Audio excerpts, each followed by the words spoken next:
ایک مرتبہ حضرت عبداللہ بن عمر رضی اللہ تعالیٰ عنہ گھوڑے پر ساتھیوں کے ساتھ سوار ہو کر جا رہے تھے۔ حضرت عبداللہ بن عمر رضی اللہ تعالیٰ عنہ جب تھوڑا سا آگے جا کر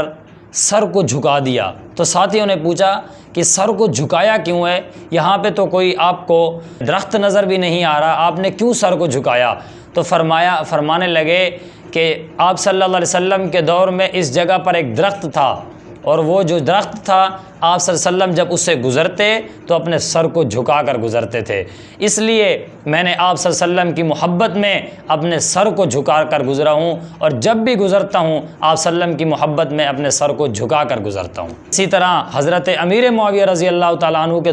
دور خلافت میں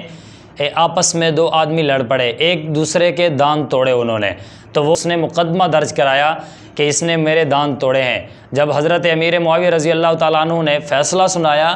اور کہا کہ تم اس کے دانت توڑ کر کیا کرو گے، اس نے آخرکار نہ مانا، لیکن پھر بھی وہ جو اس نے قصاص کا مقدمہ درج کرایا تھا، حضرت امیر معاویہ رضی اللہ تعالیٰ عنہ نے اس وقت اسے قصاص کا ہی بدلہ لینے کا اسے حکم دیا۔ وہ قصاص کے لیے جانے لگے تو ان کو راستے میں ایک صحابی ملا جس کا نام حضرت ابو دردہ رضی اللہ تعالیٰ عنہ، ان سے معاملہ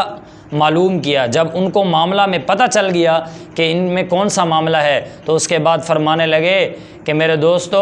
کہ اللہ تعالیٰ کے رسول نے فرمایا جب ایک آدمی قصاص لینے کی طاقت رکھتا ہو، بدلہ لینے کی طاقت رکھتا ہو، اس لیے کہ اگر وہ معاف فرما دے تو اللہ تعالیٰ اس کو اس دن کی معافی دیں گے جس دن اس کو سخت ضرورت ہوگی۔